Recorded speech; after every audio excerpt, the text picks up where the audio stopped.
You're listening to When the Lies Began. The case we're unwrapping today, well, it's one that really gripped the whole country, not just because of the absolutely shocking crime at its heart, but the mystery, the deception. It all unfolded in such a public way. We're digging into the murder of Laci Peterson and her unborn son, Connor. Exactly.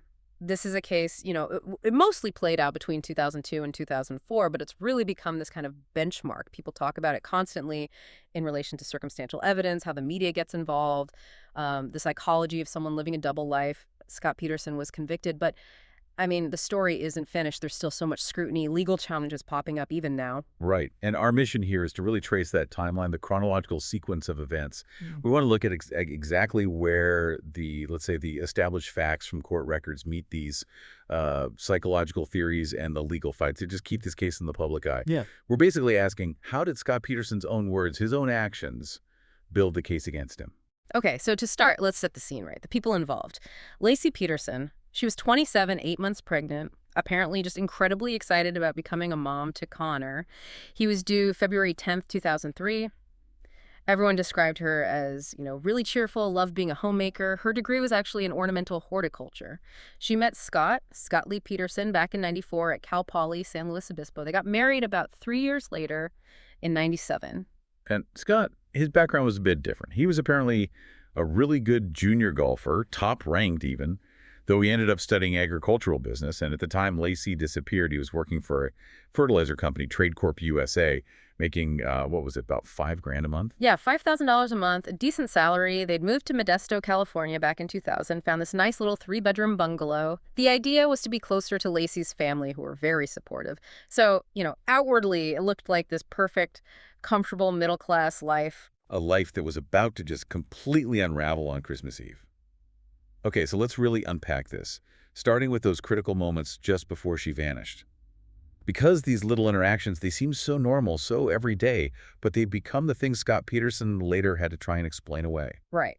So the day before, that's Monday, December 23rd, 2002, Laci and Scott, they go visit Laci's sister, Amy Rocha. Amy owned a hair salon. This was around 5:45 in the evening. Amy gave Scott his regular haircut. And during that visit, Scott offers to pick up a fruit basket for Amy the next day, which is significant, right? He's inserting himself into her Christmas Eve plans, saying he's available. And he specifically says he plans to be playing golf when he picks it up. Exactly. Then later that night, around 8:30 p.m., Laci talks to her mom, Sharon, on the phone, just confirming their plans for Christmas Eve dinner. Everything seemed totally normal, business as usual. Okay, now we get to Christmas Eve morning, December 24th, 2002.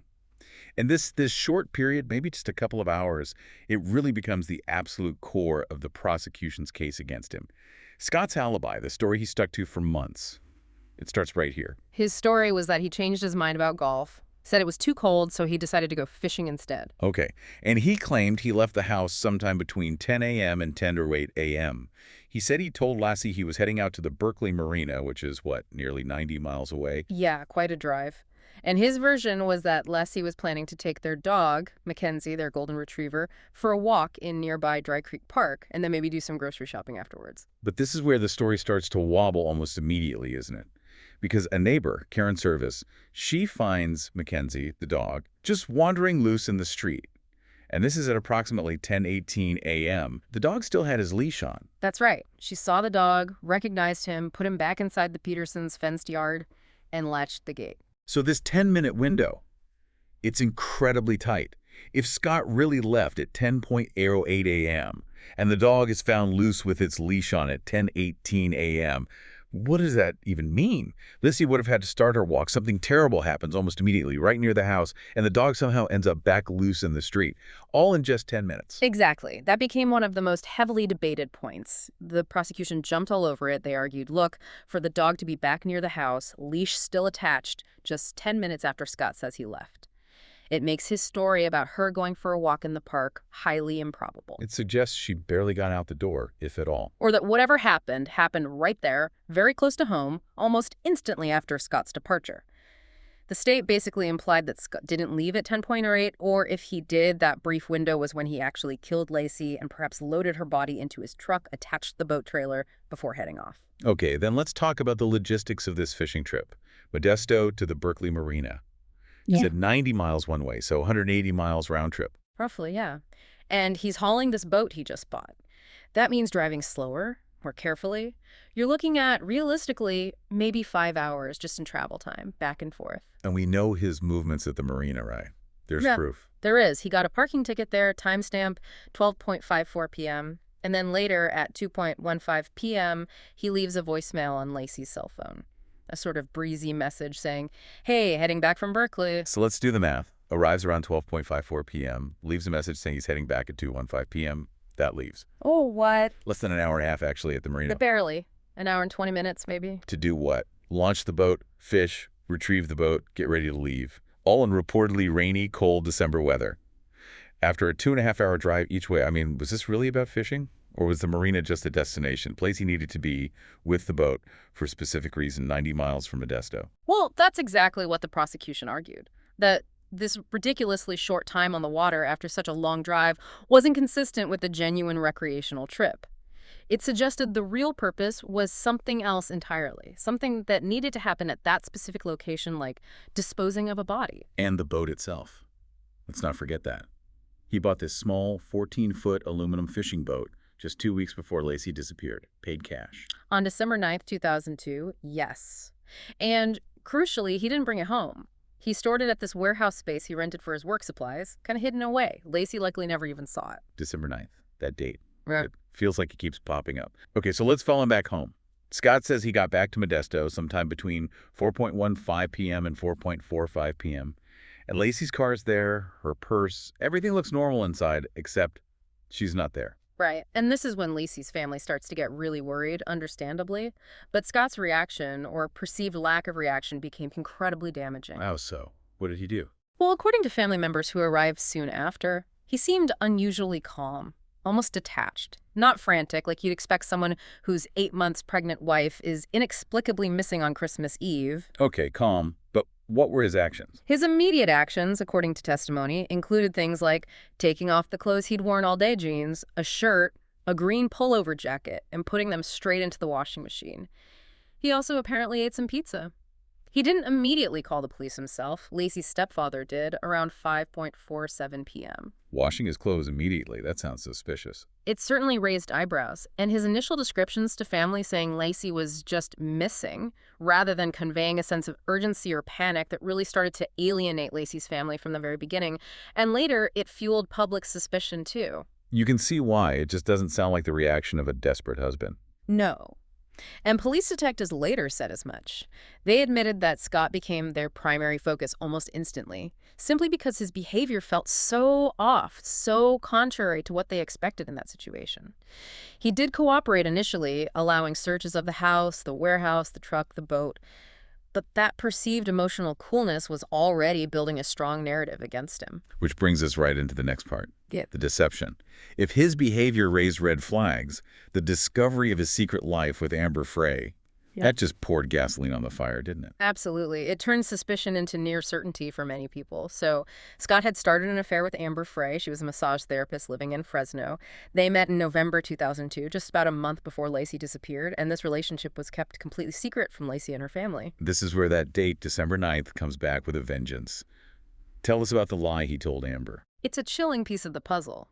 On December 9th, the very same day, he bought that boat with cash and hid it away. Scott told Amber Frey a huge, elaborate lie. He told her he was a widower. He said he had lost his wife and that the upcoming Christmas 2002 would be his first one alone without her. Wow.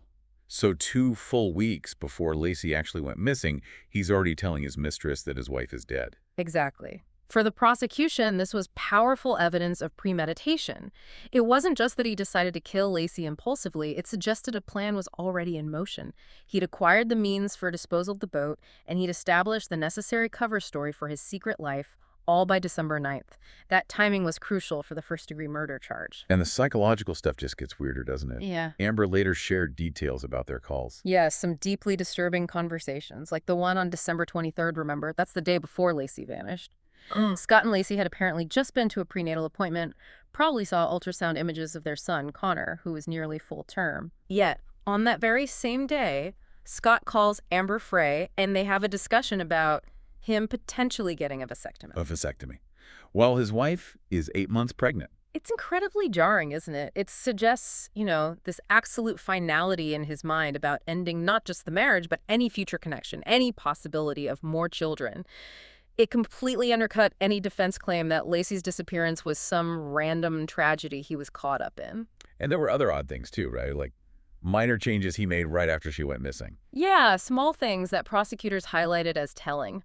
For instance, in the days immediately following December 24th, while the search for Laci was ramping up, Scott reportedly called the cable company and added 2 new pornographic channels to his TV package. Seriously. That's what came out. The prosecution argued, look, this isn't the behavior of a grieving husband hoping his wife comes home. Yep. This is the action of a man who knows she's never coming back, and he's already moving on with his life, however crudely. So Amber Frey eventually realizes something is terribly wrong. Right. She sees the news coverage, realizes the dead wife Scott told her about is actually the missing woman everyone is searching for. Understandably horrified, she contacts the Modesto Police Department on December 30th, 2002. And she agrees to help them. She does. She agrees to record her phone calls with Scott. An incredibly brave decision, really, because she knew it would throw her life into the media spotlight, which it absolutely did. But those recordings provided investigators with invaluable evidence of Scott's ongoing deception. And one call in particular stands out, doesn't it? The New Year's Eve call. Oh, absolutely. It was surreal. On New Year's Eve, there's this huge televised candlelight vigil for Laci happening in Modesto. Thousands of people are there praying for her safe return.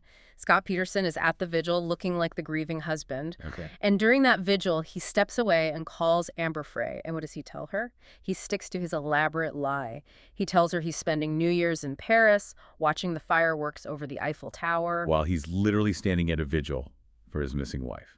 The contrast was just devastating. The public performance of sorrow versus the private reality of calculated deceit. It was powerful evidence for the prosecution, showing his ability to maintain these parallel narratives. Then, in January 2003, Amber goes public. Yes, she held a press conference represented by attorney Gloria Allred. She laid out the basics of the affair, confirming Scott's lies. She was widely seen as courageous for doing it, but man, it absolutely sealed Scott Peterson's fate in the court of public opinion. Any shred of doubt many people had just evaporated. The narrative became, he lied about the affair, he lied about his wife being dead, therefore he must have killed her. So the prosecution had the behavior, the lies, and now a potential motive, or motives. They presented several. The desire to be free from the marriage, maybe feeling trapped by the impending responsibility of fatherhood, the desire to pursue the relationship with Amber Frey without constraints, and then there was the financial angle. The life insurance. Yes. Scott had taken out a $250,000 life insurance policy on Laci. That was presented as a possible financial motive. But there was that other inheritance issue too, right? The money Laci stood to inherit. Yes, and it's important to get that detail right. Laci was due to inherit around $160,000 from the sale of her grandparents' house, but there was a condition. She had to reach the age of 30 to access it. She was only 27 when she died. So she died before 30. The money wouldn't go to Scott, especially if they had no living children at the time of her death. It was set to pass to her siblings instead. So while the $250,000 life insurance policy was a clear potential motive, the inheritance argument was actually less straightforward for the prosecution. It didn't directly benefit Scott financially if Laci died before turning 30. Interesting nuance. Okay, so facing all this public pressure, Scott decides to do a TV interview. He did. He sat down with Diane Sawyer for a major network interview, and it was, by most accounts, a complete public relations disaster for him. Why? What happened? He just came across as cold, unemotional, almost robotic. There wasn't the grief or desperation people expected or wanted to see. And then there was this one moment that really solidified public perception. What was that? He made the astonishing claim that Laci somehow knew about his affair with Amber Frey and was okay with it. He actually said that. He did. And Diane Sawyer, quite rightly, immediately pushed back, questioning the plausibility of that. The idea that a woman 8 months pregnant would be fine with her husband having an affair, it just sounded unbelievable, completely self-serving. That interview, maybe more than anything else, cemented the image of him as a liar, incapable of genuine emotion. And the media frenzy just exploded after that, didn't it? Oh, completely. It was nonstop coverage. Tabloids, news channels, talk shows. Everyone was talking about Scott Peterson. When he was eventually arrested, the crowds outside the police station were huge and incredibly hostile. Police were genuinely concerned about his safety, worried about the potential for mob violence. It was true trial by media. Which sets the stage perfectly for part 3. The gruesome discovery of the bodies, the physical evidence, however circumstantial, and finally, the arrest. The narrative built on lies was about to collide with a horrifying physical reality. Exactly. In April 2003, the wait ended in the worst possible way. The remains of Connor Peterson were found washed ashore on the San Francisco Bay shoreline on April 13th. And Laci. Her body was found the very next day, April 14th, not far away. Also washed up on the shoreline, near Point Isabel Regional Shoreline, which is adjacent to the Berkeley Marina and near a place called Brooks Island. Near the Berkeley Marina, the exact area Scott claimed he went fishing on Christmas Eve. Precisely. The location was incredibly damning. It directly linked the recovery site to Scott's alibi location. Now, let's talk about the physical evidence found. Keeping in mind, as you said, this was a circumstantial case. There was no single piece of forensic evidence, like a murder weapon with fingerprints, directly tying Scott to the act of killing. It was about the totality of the evidence. Okay, so what were the key pieces? First, there was a hair. A single strand of dark hair was found tangled in a pair of needle-nose pliers recovered from Scott's boat. And they tested it. Yes. Mitochondrial DNA testing matched the hair to Laci's maternal lineage, meaning it could have come from Laci, her mother, or her sister. Okay, so mitochondrial DNA isn't a unique identifier like nuclear DNA, right? It just links to the maternal line. Correct. The defense argued, well, maybe Laci had been in the boat before, maybe the hair got there innocently, but the prosecution countered forcefully that Laci had almost certainly never seen the boat, given that Scott bought it secretly and stored it away from home. So finding her hair, even mtDNA match, in that boat was significant. Okay, what else? The cement. Right, the concrete. Scott had bought an 80 or 90-pound bag of concrete mix shortly before Laci disappeared. Investigators found one homemade concrete anchor in his warehouse, the kind someone might make to weigh something down. It's not anchor. Just one complete anchor was found. But the prosecution argued that the amount of cement missing from the bag was far more than what was needed to make just that single anchor. Their theory was that Scott made multiple anchors, maybe 4 or 5, to weigh down Laci's body in the bay, and the one found was either extra or had failed somehow. Did the defense have an answer for the missing cement? They did. Scott claimed he'd used the rest of the cement mix to repair a small section of his driveway, and this became a battle of the experts at trial. How so? The defense concrete expert testified that, yes, the chemical composition of the driveway patch was consistent with the leftover cement from the bag, but the prosecution's expert disagreed, saying the samples didn't match. So it created doubt, but like many pieces, it wasn't definitive either way. It was just another piece for the jury to weigh. And the condition of the bodies themselves, what did that suggest? The condition was grim, obviously, due to decomposition and time in the water. Laci's body was found partially clothed. She was wearing a maternity bra and underwear, and remnants of tan pants. The coroner noted duct tape found on her lower torso, near the pants. Duct tape. Was that significant? The medical examiner believed it was significant, suggesting it might have been deliberately placed, perhaps as part of wrapping or securing the body. Connor's body had been expelled from Laci's body due to decomposition processes. His umbilical cord was described as torn. This leads to that whole debate about how the bodies moved in the water, right? The hydrodynamics. Exactly. Could the bodies, if dumped where Scott was fishing near Brooks Island, have traveled to where they were eventually found near Point Isabel? The prosecution called a hydrologist, Dr. Rick Cheng. And what did he say? He testified that, based on computer modeling of the bay's currents, and assuming the body was weighted down with several anchors, based on the prosecution's theory about the cement, it was probably possible for the bodies to drift from the presumed dumping site to the recovery location. Probably possible. It doesn't sound very certain. It wasn't, and under cross-examination, Dr. Cheng admitted his findings were probable, not precise. More importantly, he acknowledged he wasn't an expert specifically in how human bodies, especially decomposing or weighted bodies, move in water. His models relied heavily on the police assumptions about how many weights were used, not on verified data about body buoyancy or decomposition in those conditions. So the science was a bit shaky. It was debatable. But for the prosecution, they likely only needed to show it was plausible for the bodies to end up there. Since the location perfectly matched Scott's alibi spot, the geographical coincidence was just too powerful for the jury to ignore, regardless of the precise hydrodynamics. And all of this leads directly to his arrest. When and where did that happen? He was arrested on April 18, 2003, just 4 days after Laci's body was identified. And the location was also telling. He was at the Torrey Pines golf course in La Xola, near San Diego, which is very close, less than 30 miles from the Mexican border. And his appearance had changed. Dramatically. He had dyed his dark hair and goatee a sort of orangey blonde color. It looked like a clumsy attempt at a disguise. And what did they find with him? This is the go bag stuff, right? Exactly. His car was packed in a way that screamed flight risk to the police. He had nearly $15,000 in cash on him. $15,000. Wow. Yeah.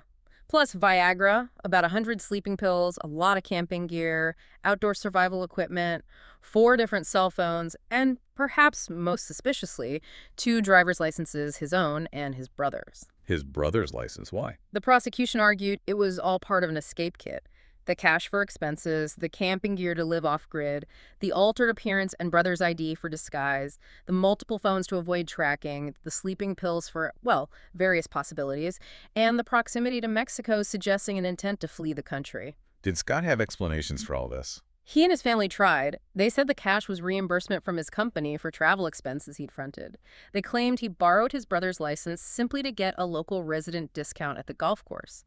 The camping gear, they said, was just because he liked the outdoors. But taken all together, the dyed hair, the cash, the pills, the licenses, near the border, it looked really bad. It looked terrible, especially coming right after his wife's and son's bodies were found. It cemented the image of a guilty man preparing to run. This arrest, with all its suspicious elements, was the final piece before the case headed to court. Okay, so that takes us into part 4, the legal battlefield. The trial itself, the conviction, and how they got there relying purely on this mountain of circumstantial evidence.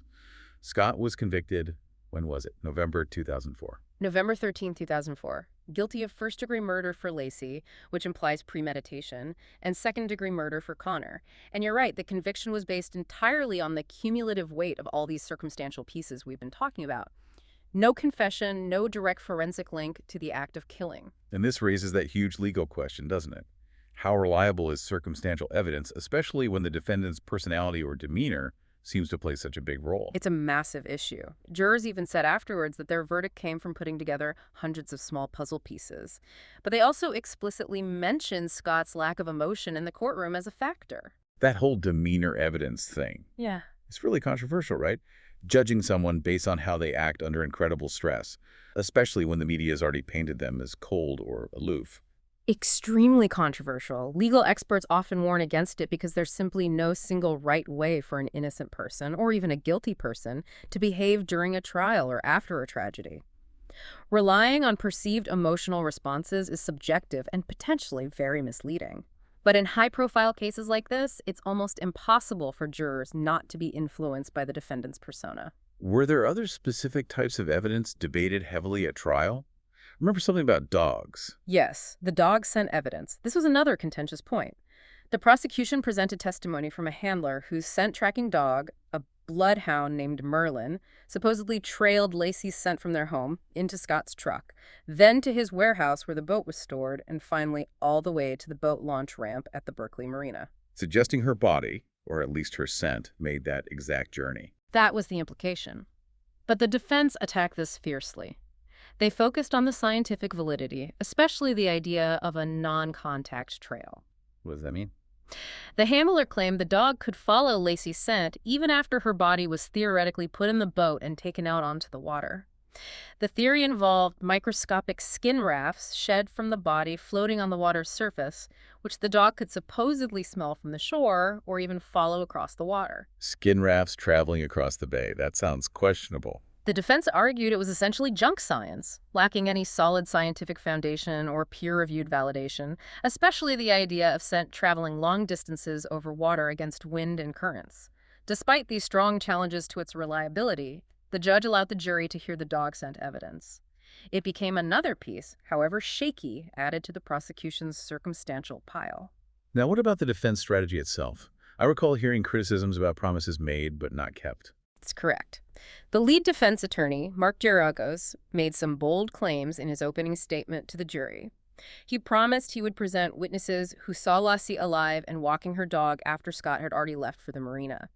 He also hinted at witnesses who saw Scott launch his boat, potentially corroborating his timeline. But he never presented those witnesses. No. For whatever reason, those witnesses were never called to testify during the trial. This failure to deliver on opening promises can be very damaging to credibility in the eyes of a jury. They remember what you said you'd prove. And wasn't there also a critical decision made about testing the boat? Something they chose not to do? Yes, this was potentially a huge missed opportunity for the defense. They had the chance to conduct a physical reenactment using Scott's actual boat. To prove what? To demonstrate their theory that the boat was simply too small and unstable, that attempting to heave a body the weight of Laci Peterson, potentially weighted down with homemade concrete anchors over the side into the bay, would have almost certainly capsized the little aluminum vessel, especially if Scott was alone. That sounds like incredibly powerful evidence if it worked. Why wouldn't they do it? The judge agreed to allow the test, using Scott's actual boat, which was in police evidence. But there was a condition. A prosecutor had to be present to observe the reenactment. And the defense objected to that. They did. Geragos argued that forcing them to conduct their strategic testing under the watchful eye of the prosecution violated Scott's Sixth Amendment right to effective assistance of counsel, essentially.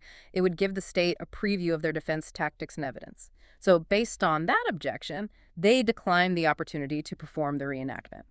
So legally, maybe they had a point about observation, but strategically, they gave up the chance to potentially show the jury, physically, that the prosecution's disposal theory might be impossible. Exactly. From a strategic viewpoint, it looks like a major gamble that backfired.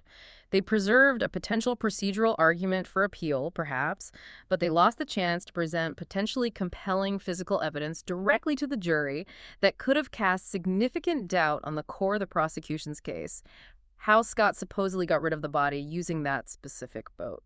So the jury was left with Scott's lies, his strange behavior, the affair, the suspicious timing, the location of the bodies, and a defense that didn't deliver on some promises and declined a key physical test. It really feels like the narrative of guilt just became overwhelming. It did. The sheer volume of suspicious circumstances woven together by the prosecution created a narrative that, for that jury, simply overwhelmed any lingering doubts or inconsistencies in the individual pieces of evidence. Which brings us to the final part, the ongoing appeals and the fight for exoneration that continues even today. Right, because the legal story didn't end in 2004. Far from it.